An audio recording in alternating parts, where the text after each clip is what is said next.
Hey, welcome back. I'm no longer up in Washington. Had to make a trip back down to Texas. And of course, I've got a boat here as well, so that means I got to do some more boat work. Part of it is determining how I can replace the battery charger, and so I can keep that up, because I got to get one with that'll do a trickle charge, which I found out the one that I've got in there doesn't. And if you put too much charge in there, guess what happens? It burns up a battery. So let me flip this around so you get an idea where I'm going. It's a bit of a walk as we go down the dock here. The lake is a bit low at this point. This is Lake Travis, by the way. Fresh water for a change from up in Seattle area. So this is pretty cool place to sail. You say the marina here has quite a few sailboats in here, and which is nice, considering that a lot of the marinas are focusing on power boats, and I think it's in a similar state as the Seattle area. As I had mentioned before, Seattle's difficult to find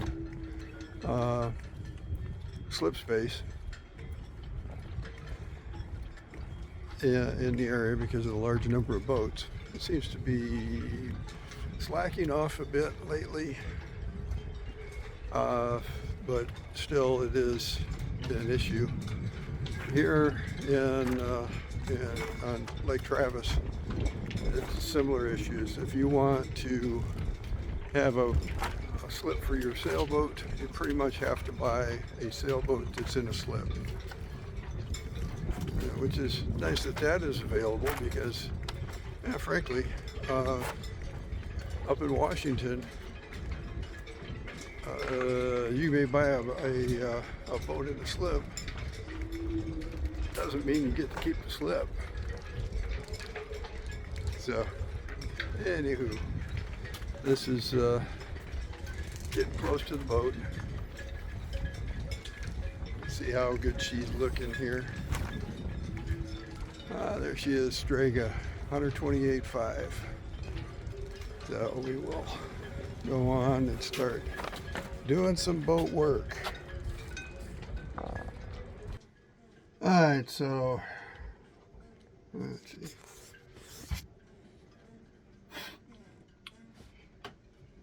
Getting set to take the old charger out, and first step is that it turns out that they through-bolted the charger mount in there, and the nuts are in the wet locker, and in here in the head, you can see some of it in there. I've already taken the nuts off, and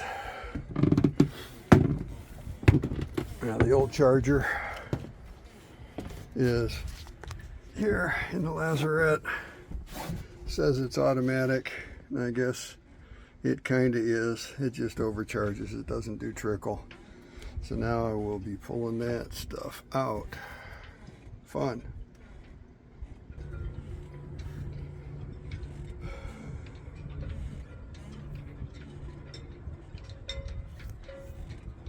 Alright, so the old charger is out. Man, that thing's heavy. Oh. Ended up having to clip the wires to get it out. A regular plug on it, so I had to figure out how I'm going to put the new one in. So much fun. So far I haven't had to climb into the lazarette, but if I do have to, and I probably will, it won't be the first time. Anyway, the charger that I've decided to go with is the Pro Mariner Pro Sport HD 12. It says 2-bank, handles both the start and house battery, and it's waterproof. It wasn't the cheapest one, but I heard some interesting. I saw some interesting reviews on a different one that they had at West Marine, and decided to go with this one, even though it was a few bucks more. But I got to cash in some of my rewards, and now we'll see how this goes in. Got to figure out how much I've got to, what I've got to drill, put the bolts in, and get this thing wired up. I guess one of the common things is I probably am not going to have enough wire. And looking at the wire gauge, the ones I just cut, we'll have to see if I've got heavy enough. One of the nice things about this one is it's got inline fuses built into it, so I don't have to add those. So very cool. So now get to open it up. Sorry, I don't have a tripod with me, so I can't show you the unboxing day.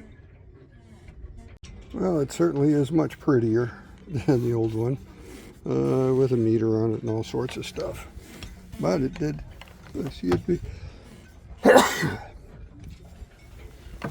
it did give me the note that said, oh, cutting or lengthening these cables, void the warranty, and contact the number on the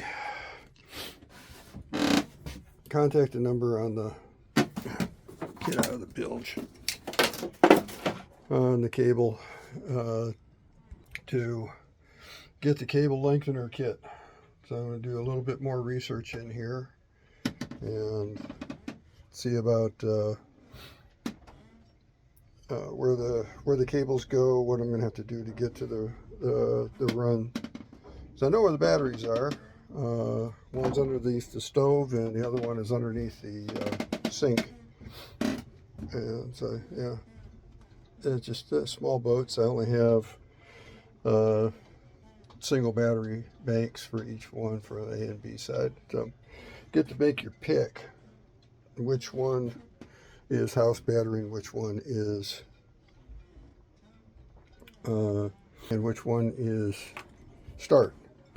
So anyway, to get into the engine, you lift the stairs out like that. A little 2-cylinder Yanmar, which is a pretty darn good little motor. And I should see some wires going across there. Yep. The red, green, and black going across there are the old charger. Go down into that race. And if I can go under there, probably end up coming somewhere in here, coming up from the bottom, I imagine. So this is going to be fun. It's going to be fun. Battery number 2 is in there. And so I'll be able to hook that up and then end up troubleshooting the bilge pump. The work that I did on the Twisted Journey is going to show me good stead there. This should be the switch, only it don't work no more. It don't stay in. So I just need to pull that out, get a new switch in there, and make sure it works. Because that one is powered through, it's got a, if I look at the panel, you've got a fuse for the automatic bilge pump, which would feed that switch, and then you got a switch to manually run the bilge pump to bypass that switch. Eventually, I need to drop the mast because I have a grounding problem with the wires going to the lights on the mast, and that's going to be fun. It's probably the connector at the bottom. Can't be 100% sure of that, so I may need to rerun the wires in the mast. my friend at Charles Fiberglass has promised to help me pull the boat out so I can get access to it and everything. And but right now he says he'd be happy to do it, but he doesn't have a trailer available that will fit this boat. So more on that later. My intention with the boat is been talking to my oldest son, and he says that he and his wife and a number of friends want to make sure that they stay able to enjoy the boat, so they'll take over the slip at some point. And meanwhile, back to the drawing board, I guess. Leave this here, bring the directions back with me, and order the cable extension kit. So see how long that takes to get in. That's the usual thing with boating projects. You take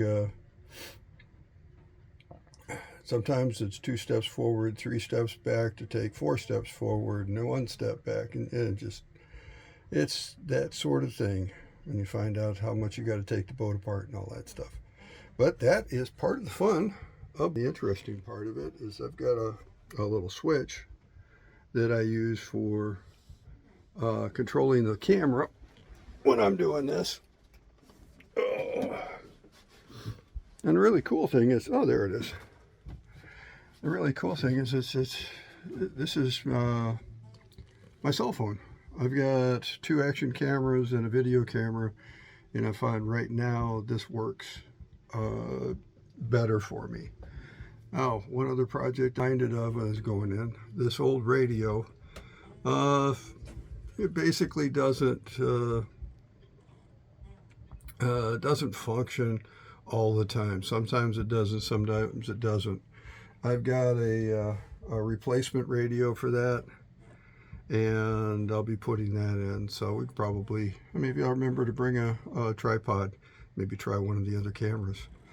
So anyway, I think that's about it. I'm going to wrap it up today, put everything below, make sure I've got all the information, I need to get the extension cables, and continue this on after I see how long it's going to take to get the cables. So then I get time to let's see, do the cables, the charger, the radio, change the oil,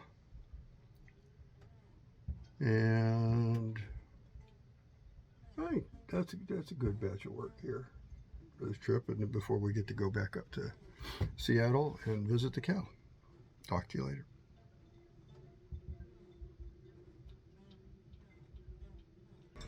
Heck, I figured why not do the video of me walking back up to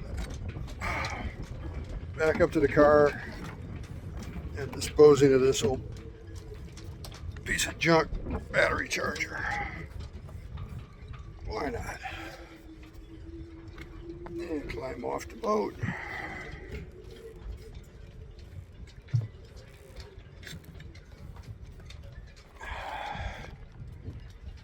And head back up.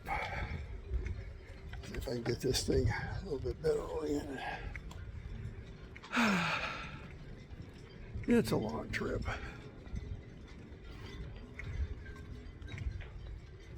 And what the heck?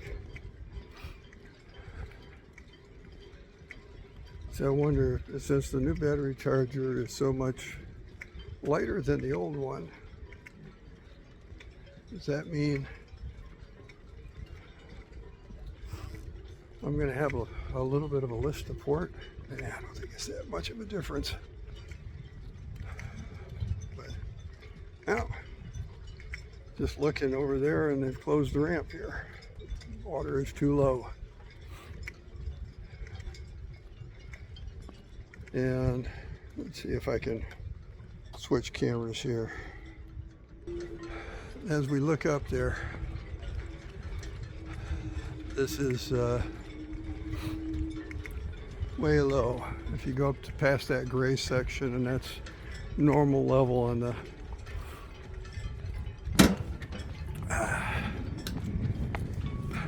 normal level for the lake when it's somewhat close to full. These stairs are normally completely underwater. And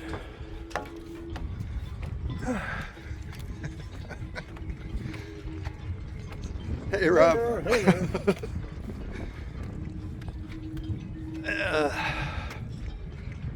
Yeah, one of my boat neighbors. So we're getting close. So when the lake is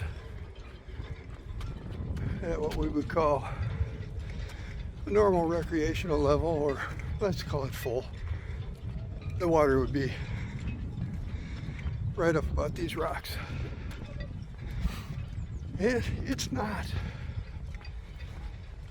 So, get my steps in.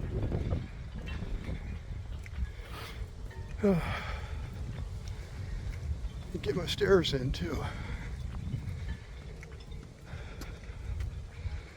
So, back to the car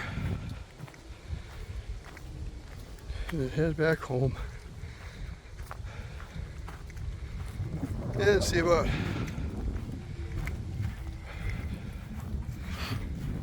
making some calls and getting the cable extender.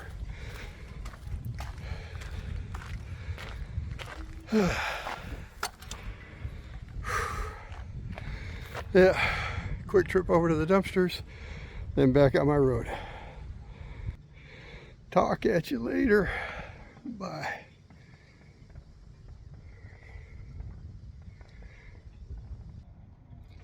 Yeah, okay, I'm getting a little bit further along on the projects I've set for myself. So I'm sitting on Strega right now. Might as well get that boat done while I'm in Austin. I got quite a list of things to do, and hopefully my kids will end up taking the boat over. A few things that I've done. One, the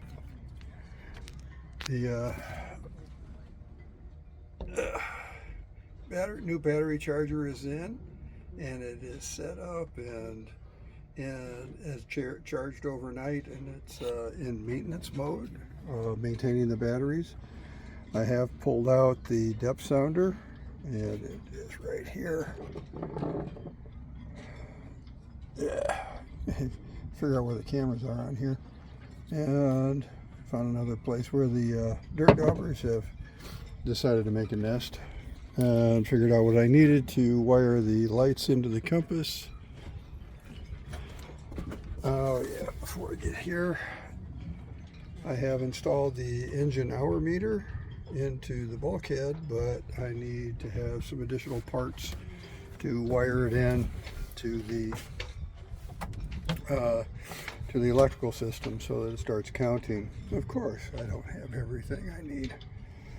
The old radio, I don't know, am I up for animal cruelty because I removed a dirt dauber habitat from the boat?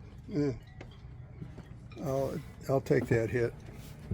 So anyway, going down into part of it, I think we saw in the earlier that I had to run the wires through, get an idea where they went through.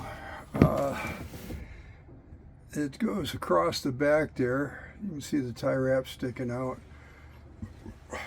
down through, and then into this channel.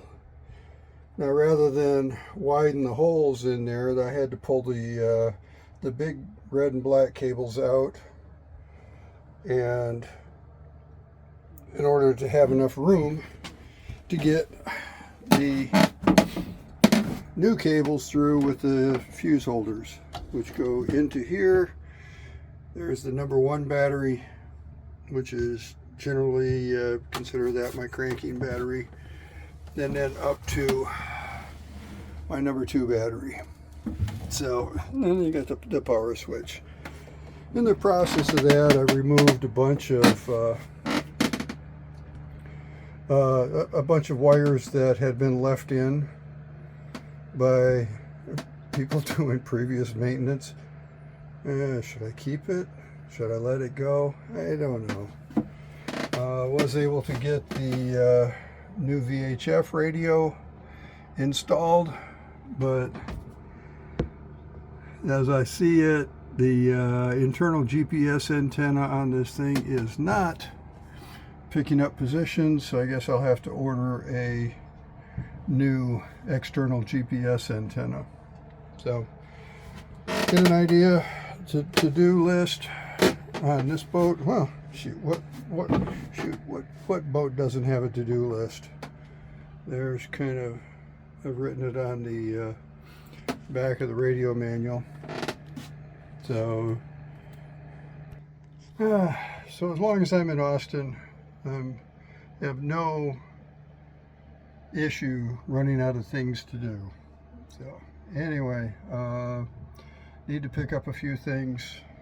Like the vacuum I brought doesn't have a long enough cord to be able to vacuum everything I need to do, so I need to get an extension cord. I don't have the right connectors, even though I bought this lovely kit. It doesn't have the connectors I need to do some of the work that I need to do. So, life goes on. Power's working, charger's working. One of the next things I need to do is, you can't really see it from here, but the got the bilge pump in there, but the float switch is broken. So once I get the float switch in there, then I'll have automatic bilge pump, and that was better peace of mind. So I guess the question that I've got for myself is, do I want to wire that straight to the battery or do it right now? I can leave the battery switch to the house battery and let it, as long as I've got it on house battery, then it'll be functional. With the battery charger that's capable of doing trickle charges, that's doable now. So, but as you've probably been able to see, been a little bit of a mess in here, and I hope to have that put back together and maybe do some sailing videos before I take off. So anyway, let me close this section out and until I get more parts.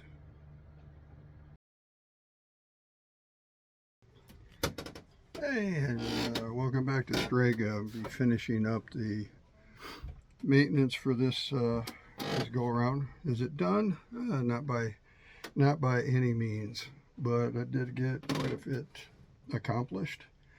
And if we flip this around, you can see I got a nice new switch for the bilge pump. You might be able to hear it. It does automatic. We got the new VHF radio installed, and that was a little bit challenging because the documentation wasn't really too clear on it. It was it says, oh, okay. Preferred method of hooking it up is use the internal GPS antenna.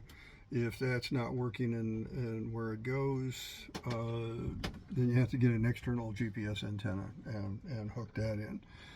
Yeah, I got one, and I was going, there's no place to put it. Well, it seems that there is a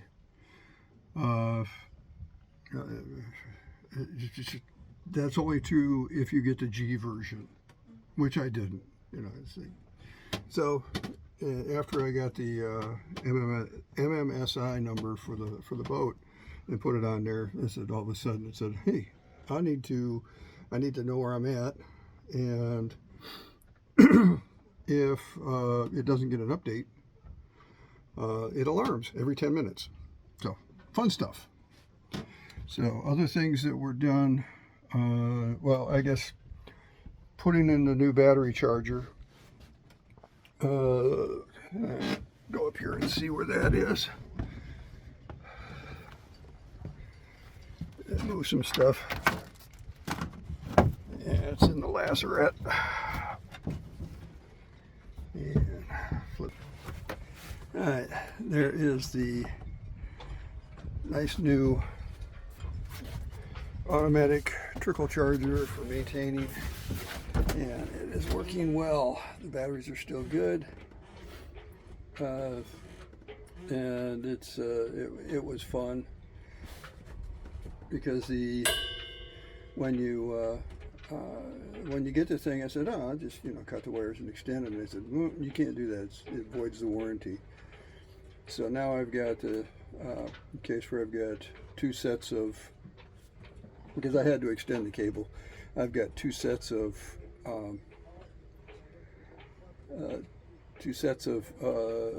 fuses in line. And the first one is right there. That's how long the cables come with it, and then I had to extend it down to the batteries, which are under the sink and under the stove. Also out here, I sent the depth sounder off to DMI. DMI is a company that was put together by the employees of Data Marine, and their job, or what they do is repair old Data Marine stuff. And I installed the hour meter and get it so keep track of how long the motor's been running, because you're supposed to be able to, or you're supposed to change the oil every 100 hours or once a year. So yeah, the batteries, primary battery is underneath this shelf under the sink. There's one, and then the other battery is up here. That I usually term that one as battery number 2, is a house battery. And it's just, they're both the same size, so it doesn't really make any difference. The only thing that might have to change in the future is that automatic bilge pump, because it's tied to, with this fuse right here, it's tied to the battery feed that goes into the DC main switch. So the battery selector switch has to be turned on to bring power to this panel in order to power the automatic bilge pump. And in the course of doing it, I've got a bunch of wire, whether I want to keep it or just chuck it, I haven't decided yet. That's the stuff that I pulled out. Probably should have videoed it, because I had to pull up the cabin sole on both sides to be able to get the wiring through the races to get up to the batteries, and then the second one is to get access to the cabling to replace the float switch for the bilge pump. So that was so much fun. Anyway, I sent the when I sent the depth sounder off to DMI, it was pretty. They were reasonable on the repairs, but it's unfortunately when I put it in, I knew it needed to go in for repair, because you couldn't read the display to see if it was working or not. But once they did, they replaced the display, checked it out, said everything's working fine. Changed the connector for the sensor, or the transducer, and basically checked it all out to meet specs. Put it back in the boat, not working. I think it tells me that the depth is like 3 feet,